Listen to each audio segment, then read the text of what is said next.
Okay, everyone, welcome to the first first episode of Cryptolight between myself, Sean, and Ayo, Ayo, or yeah. as everyone will call me in the UK, Sean.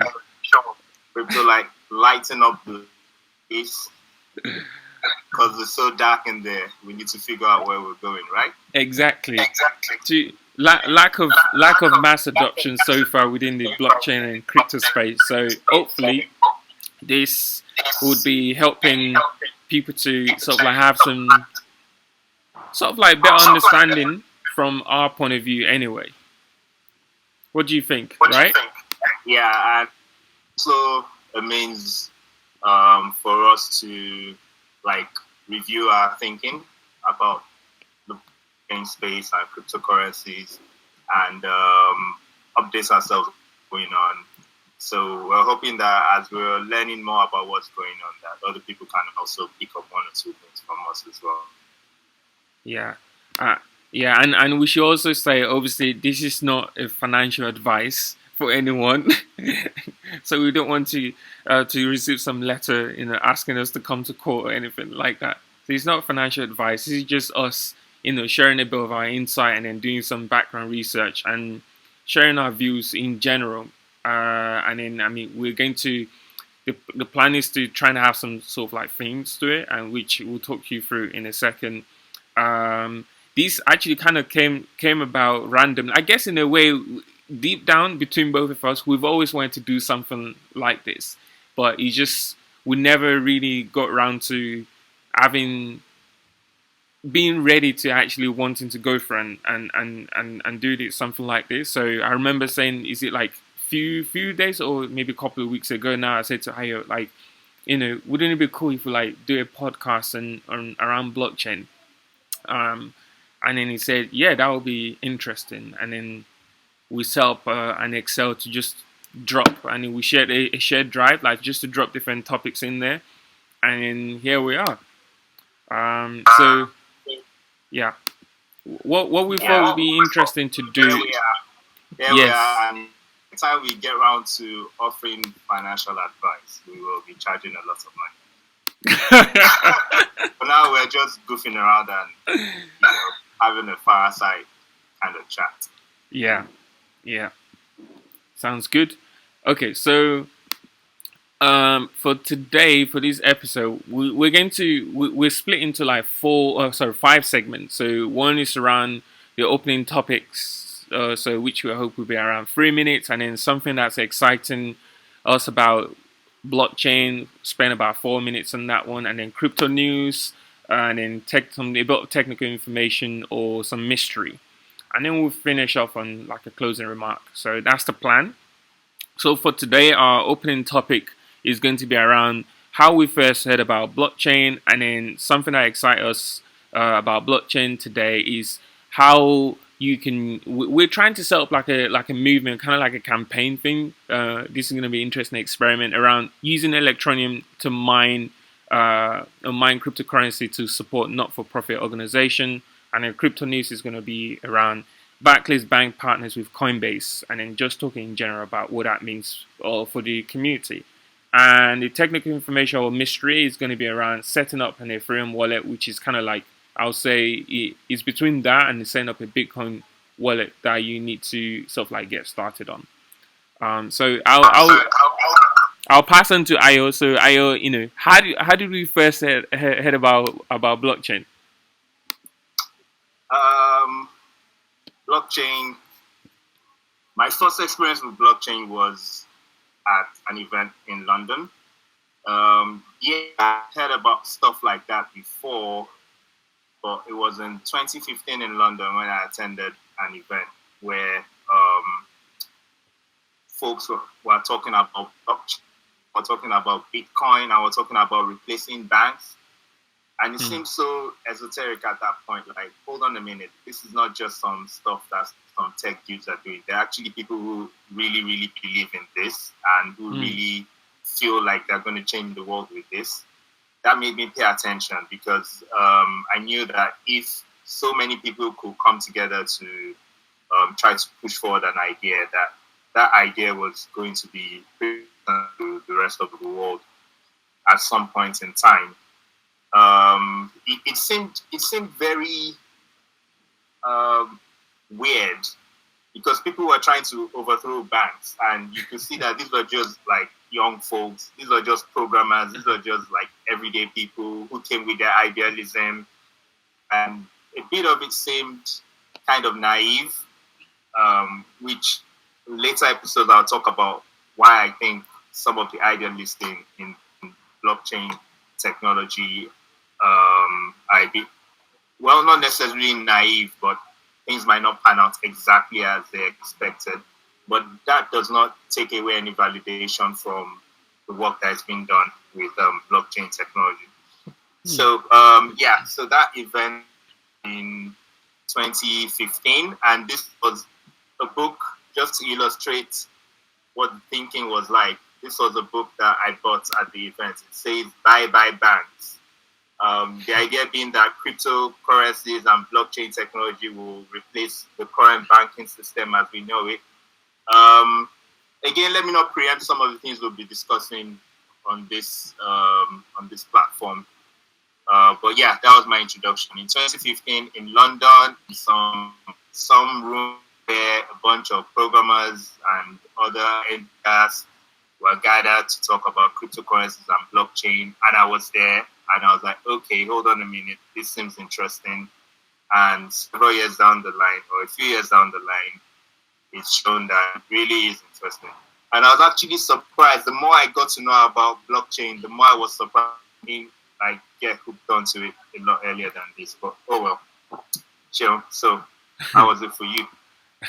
That's interesting. So I actually first find out about blockchain from you. I think this was. I know there's a reason why this is really fun. This was in 2016, I think.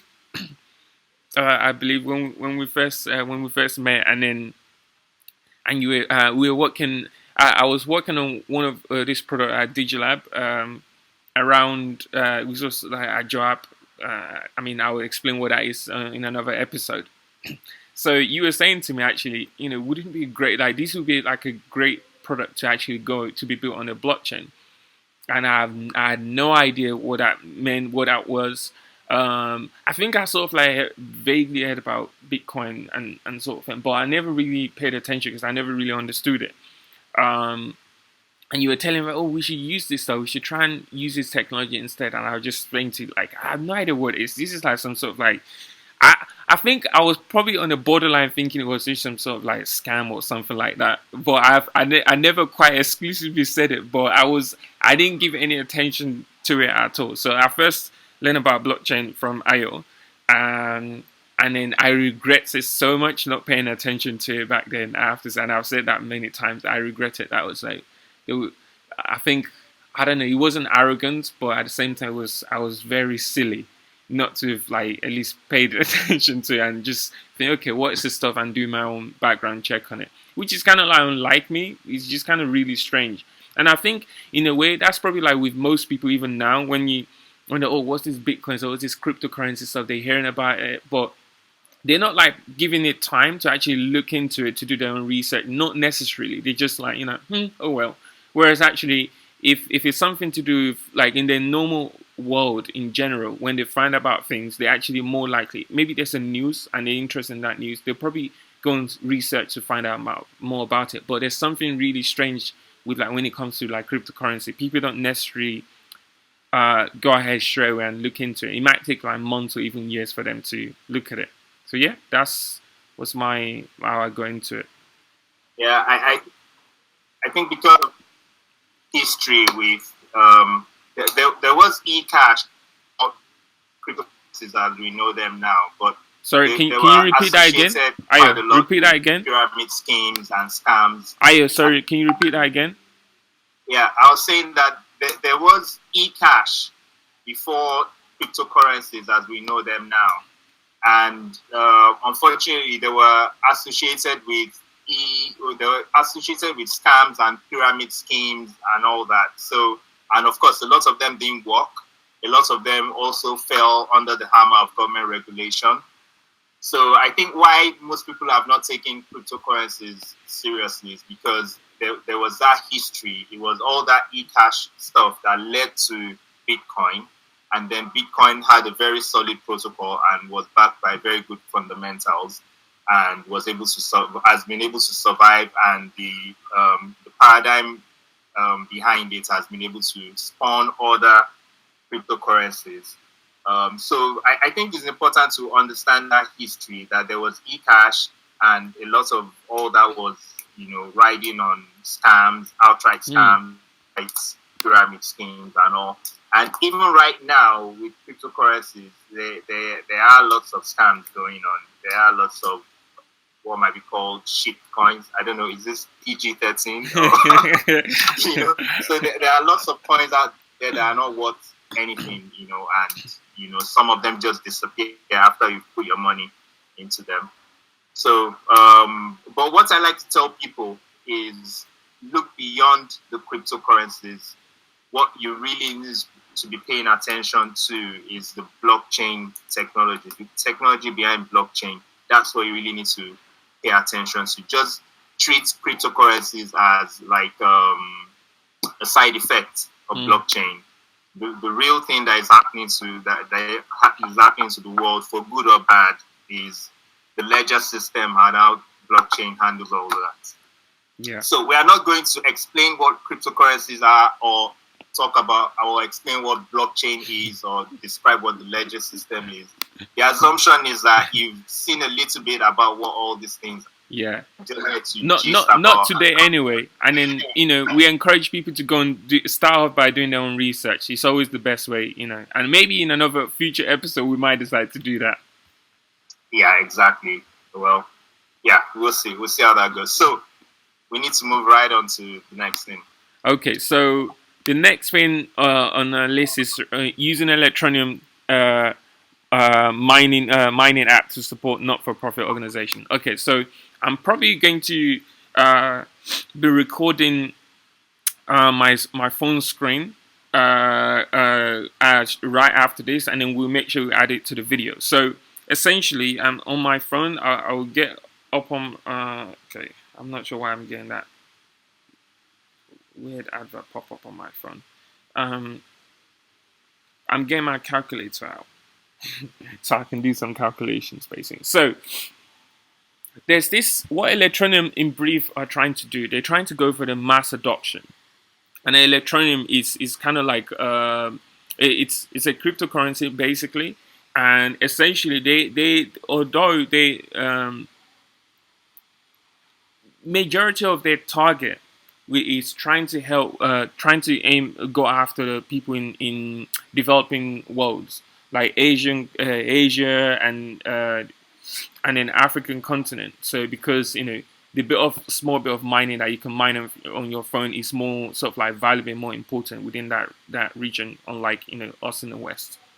So anyway, to cut to the chase. With Electroneum, there's currently an Android app that is live. We'll put a link on this video where you can download it. And this, okay, how am I going to explain this? There's an Android that is live. There's iOS app that is coming soon. On the phone, what I've been doing for the past, I was part of the beta program, and then they have the full version live now. So what I do, especially at nighttime when I'm sleeping, and then sometime when I'm when I'm in the office, I just leave it on, like put my phone aside. You turn it on and you click mine, and you start mining Electroneum. So it's like a simulation of mining. But anyway, none of that is important. The fact that you're mining with your phone is using your electricity and your internet to mine ETN, which is the tag name for Electroneum. So what I'm proposing is that we're going to start a small campaign whereby on Twitter and on Facebook or either of them, we're going to have like a vote to pick a charity. We have a short list of maybe between 3 to 6 charities, and people have to vote on who's going to get all the mining pool that we all get. like in 4 weeks time.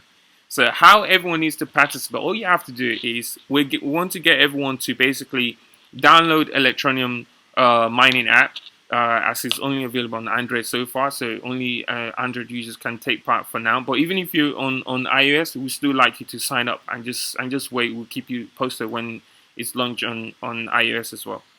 So in a day, currently, I think I'm roughly mining. You can easily mine between at least two to three ETN in a day, roughly. So in a week, I anticipate that you can mine 30 currently, 30 to 40, right? So if we can get like 1,000, we're aiming for 1,000 people. Hopefully, we smash this. But if we can get 1,000 people to use their phone to mine ETN, and we'll have one single wallet that we're going to help the chosen charity. We help them to create an electronic wallet. So 1,000 people. At the end of every week, we want you to send at least 80% of your electronium that you've mined. This is an experiment for a month to try. 80% of your electronium. So let's say if you send at the end of the week, if you send maybe five ETN and then times 4, that's like in a month, that's like 20 ETN. So if you times that by 1,000 people sending 20 ETN, that should give 20,000 ETN. Okay, so currently, probably by then, we anticipate that maybe if one ETN is worth $0.04, like in dollars, so that's 20,000 times 0.04. So that will give like $800 basically that we'll be able to donate to a charity. So if you think about it this way, we're not asking you to take out £5 or £2 or whatever, $2 out of your own pocket. We're just simply saying just download this app and run the mining simulation on your phone. It doesn't take a lot of your battery on your phone, and just running the simulation, and then you contribute to this wallet that we're going to donate to a charity, and then that's all we have to do. So that's essentially a way for you to use your smartphone to donate to charity without you doing very much and without it costing you money from your pocket, so to say. How did I do with that explanation? Yeah, you did quite well.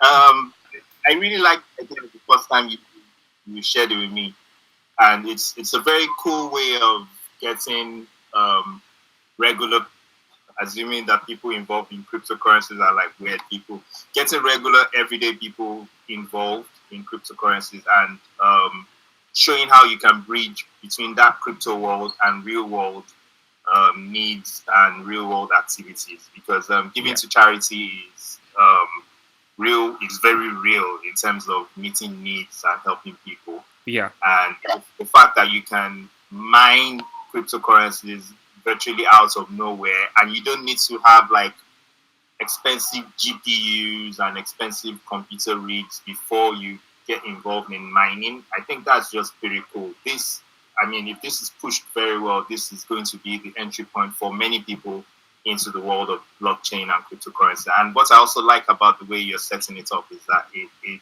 makes it easy to get to do it without even having to read like 230 pages about what Bitcoin is or anything like that. So really cool idea there. Yeah. And then, once you can take part in these, understand how it works, then I think that's probably people's entry into the mass market to explore other things that they can do in their own time. If they want to invest in cryptocurrency. And essentially, the service will also help the chosen charity, will help the not-for-profit organization, will help them will guide them on how they can then take that $800 worth of ETN, they can sell it on an exchange, and then withdraw it into their not-for-profit account, which they can then use as part of their service delivery. Yeah. But I think the way we should do this is, I think we should create a separate video for people on how to do that. But in the meantime, we'll put a link to some resources on Electroneum so that people go check that out on their own in Yeah. preparation for when we start sharing information on how to support the charity. And in that video, we'll share the public address for the wallet to contribute to. Yeah. Yeah. Sounds like a good plan. Cool. And then what we'll probably also do on our Twitter handles, we will like tweet regularly every week the number of ETN that's been donated, for example. Like Yeah. this should be really fun.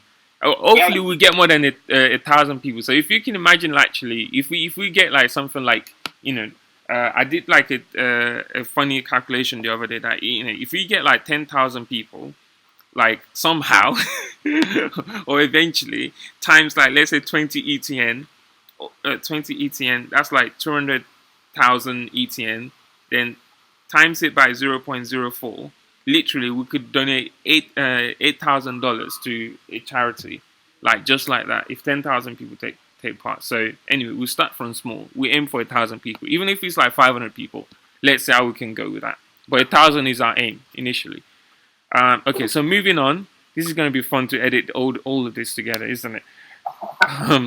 So we're moving on to crypto news now. Okay. Yes. So what's the big news that's happening, Ayo?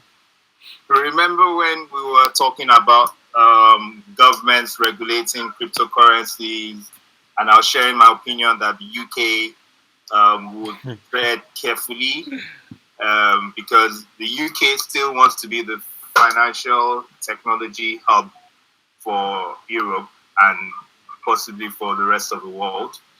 And the UK has a very good, is well positioned to maintain that lead. So if you can't go clamping down on cryptocurrencies like you're seeing in China or South Korea, so the UK will, of course, there'll be a need to like control that space a little bit, but they'll try to like balance it with, not killing or chasing off tech enthusiasts or killing the fintech space. So there was this report recently that Barclays Bank is partnering with Coinbase. Essentially, what we're hearing now is that you can actually buy crypto on Coinbase through Barclays Bank. Yeah. Am I correct? Let me just turn on my mic. Yeah. More or less. I'm not sure if it's live yet, but that's the intention. Which is a very fascinating thing, given that Coinbase has like the largest user base of. Yeah, I think the big stuff here for me is, more people often, like, I was having a conversation with someone at DigiLab yesterday. I was saying, they think, like, I don't understand this stuff. So you mean you can withdraw the money? Like they find it difficult to understand that you could actually withdraw the money into your bank account and actually spend it.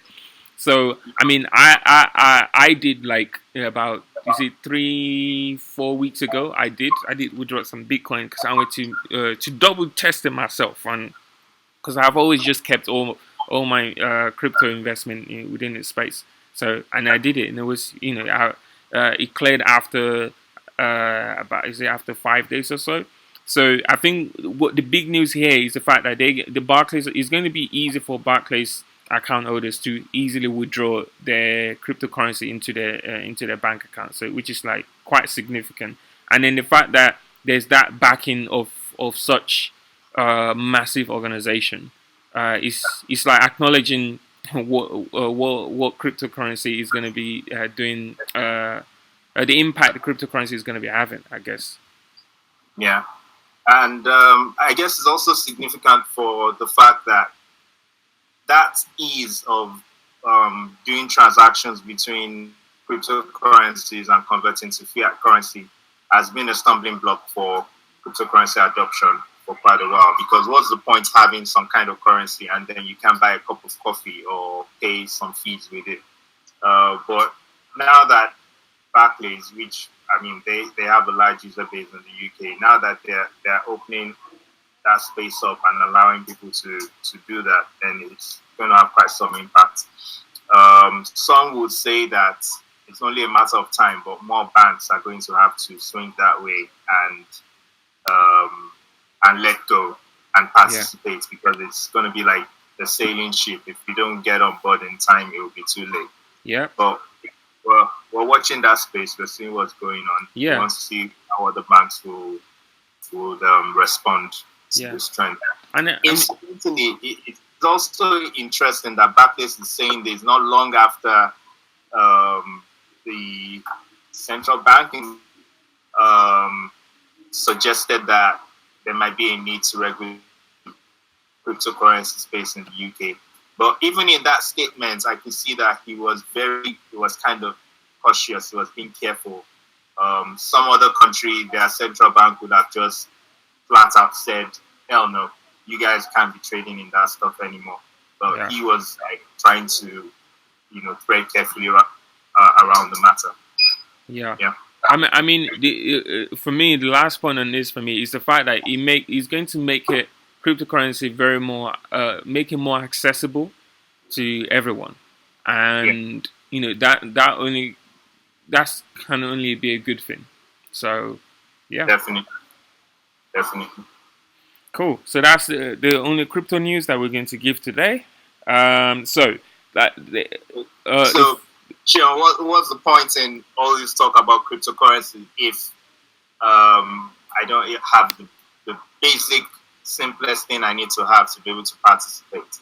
Exactly. I mean, how do I participate in this? So I need a wallet or something? Yes. So the way I say, or someone used to say to me, is that if you can imagine what a digital wallet is, it's like when about 15, 20 years ago, when email was kind of like becoming the mainstream. I mean, some people still don't have the emails today. So, they're like, what's email? And then not a lot of people had an email like 20 years ago. But now, like, a massive population of the world have an email. So, and then that's how you communicate. You send messages to each other. So, similarly, there's a digital wallet that you need to be able to transfer. Like, so let's say I have some Ethereum and I need to make a payment to IO using Ethereum. Ethereum is one of the cryptocurrencies. So I can easily, via my email, so to say, via my digital wallet, I can send money to you, and then IO can also send money to me. And then each digital wallet has their own sort of like private key. So private key is like your password, and you, like, even bigger than your password. You cannot afford to lose your private key, and you should never give your private key to anyone, not under any circumstances. And then on top of that, then there's your wallet address. Your wallet address is like the address that you give to people so they can send you stuff. So I'm gonna try and show you quickly how to my Ether wallet, how to create one. Okay, let's do that. So my screen is just loading my Ether wallet. My internet should be a lot faster than this, but hey. Okay, so essentially there's a wallet that can be easily created using my Ether wallet. What's the URL? So it's www.myetherwallet.com, and we'll try and paste this in at the bottom of the video as well as a link. So on here, once you're on here, all you have to do is it starts on new wallet, and then you create a new wallet, enter a password. So I might say, are you sharing your screen? Yes, I'm sharing my screen. So it's still recording my screen. Oh, you mean to share my screen with you? 1 second. Let's see. So it gets recorded. Share screen. Let's hope this doesn't crash our video. OMG. Huh. Can you see my screen? Yes, I can. Okay. Can you see my Ether wallet? Yeah. Okay, great. So I don't even know. What did I even? Okay. Right. Create new wallet. save Okay. your key store file. So here you're meant to download this and make sure you save that somewhere like really safe that no one can access. So you need this, for example, if you need to recover your wallet in case you lose it, you need that to do the recovery. So and you Yeah. click on understand, continue. Your private key, you want to copy this and make sure you save it somewhere really safe. Um, and you can also print it as a paper wallet as well if you want. Um, save your address. How would you like to access your wallet? So you can then access it by pasting your wallet, your private key here if you want, or if you have MetaMask, you can also do that. So I use MetaMask as a plugin a lot, and then also a private key. So there you go. And then account balance is 0. So now if I want to receive money from someone, this is what I'm going to use. I use this address to receive money. Okay. And then now, so if I just go to that, so all of that is as this is just an interface. So if I go to send Ether, and I want to access, if you want to access your wallet, you just click on private key, paste it in here, and it should give me access right away. What's happening? Yeah, there you go. And it shows if I can you just put the address of someone that you want to send money to. What amount do you want to send, and then what's your gas price? That's kind of like the fee that you're paying to process the transaction. And you click generate transaction. That's it. And you'll be able to then track it also, like, because that's the whole point of the blockchain is transparent. You can see if the transaction has gone through or not. So in a nutshell, that's how to create your first Ether account, and then this is the address that you send to people. But anyway, this is just a demo, so I'm not going to be using this, so no one can hack my account or steal my money. Brilliant, brilliant. And of course, security is another very important thing that we're going to talk about in some other episode of this. Yeah.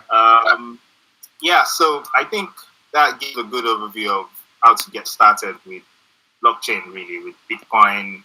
Just get your Ether wallet, and you can start trading, or sending people money or receiving money. Yeah. You know what I'm also thinking now, also, like, because there's so many good content out there already anyway, what we might also do is, like, rather than having to do some of this video of ourselves in the future, of like how to set up your own Ether, how to set up your own MetaMask, how to create your Bitcoin wallet, like, we can always like find other videos of other people that have done a really good job, and then basically share those as links, as like kind of like a resource for people to use. Yeah, sure, definitely. Yeah. But what I find interesting about the space is that there's something new happening all the time. Yes. So sometimes you might be surprised that there's stuff that you might have stumbled on that lots of other people just don't know about, and it might be useful to just show them as quickly as possible. So I guess we just need to learn how to pass this information across as quickly as possible, using well, like you said, and I guess we'll grow this. You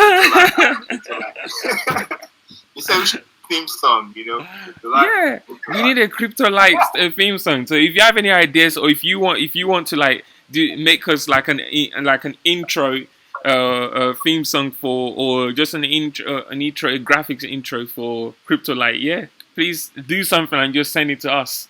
In fact, now we're so crazy, like we haven't even created an official email for this yet, so we'll probably do one after this, so we can set up our YouTube channel and then upload this. And and don't forget to subscribe. Obviously, subscribe to the channel, Cryptolight. We'll start off first by doing hopefully one video a week, and then who knows, we might increase this to like 2 or 3 videos a week if there's a need for it, if it catches on. So we'll see. Yeah.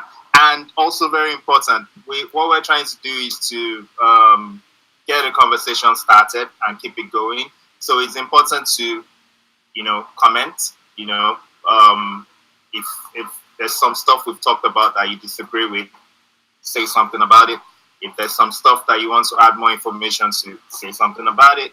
If there's something new you want to talk about as well, just make a comment and let's take it from there. Yep, sounds good. Well done. We've got over the line of our first one. Yeah, we're gonna get the hang of this. Cool. So, have we missed anything out at all that we want to say, or we'll just I reserve it? think we've covered what we mapped out for this one. Awesome. Cool.